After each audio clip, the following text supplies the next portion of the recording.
Hello.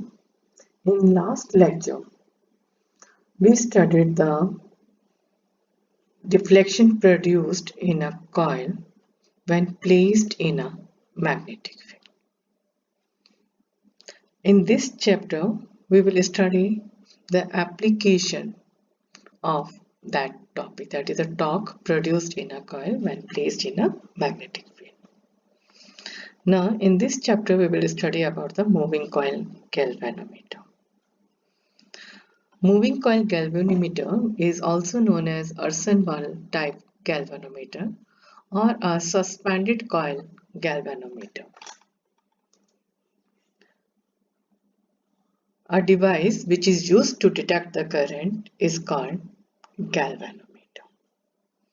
The resistance of the galvanometer is more than the resistance of the ammeter and is less than the resistance of the voltmeter. So we use the galvanometer only to detect the current, not to measure the current. The working of the galvanometer is based on the principle that whenever a current carrying coil is placed in a magnetic field, it experiences torque. Now let us discuss the construction of the galvanometer. These are the leveling screws. These are the two pole pieces of the magnet, north and the south. Direction of the magnetic field is from north pole to the south pole. It is a torsion head. T is a torsion head. TS is a terminal screw. It is a phosphor, PBW means the phosphor bronze wire through which a coil carrying the current is suspended. This coil is connected with the help of the spring to the terminal screw. It is a mirror which is attached to the coil, and this mirror is used to see the deflection in the coil using the lamp and the scale arrangement. In some cases, the pointer is attached to the coil to measure the deflection, as in our lab. The galvanometers you see, in that case, the pointer is attached with a coil. Now, the source of the current is connected between the screws T and TS. As a result, when current is passed through the wire to this coil, as I stated you earlier, that is the deflection in the side PS and QR. The force experienced by the side PS and QR is equal and opposite, and their line of action is seen. So the net force is 0. And the forces experienced by the side PQ and SR is equal in magnitude, opposite in direction, but their line of action is not same. So they produces a couple which rotates the coil in the magnetic field. As the coil is rotating in a magnetic field, it experiences the torque. This torque is called the deflecting torque, and it is equal to NIAB sine phi, and we have already derived this expression. Now, as the coil is rotating, the suspension fiber, the phosphor bronze wire, gets twisted, and on account of elasticity, the restoring couple is set up in the fiber. This couple is proportional to the twist. Let alpha is the angular twist. Then the torque, deflecting torque in the coil is given at K alpha. At equilibrium, this torque, the equation number 1 and equation number 2 is equal. So NIAB sine phi equals to K alpha, and the I is equal to K alpha upon NAB sine phi. The factor sine phi can be eliminated by choosing the radial magnetic field.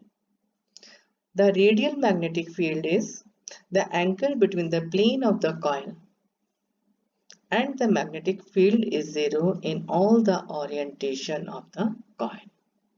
Now, when we look at the coil PQRS from the top, then it is the plane of the coil. And we are using the concave pieces of the magnets. Pole of the magnets are concave shaped, due to which the magnetic field lines are of this type and is called the radial field.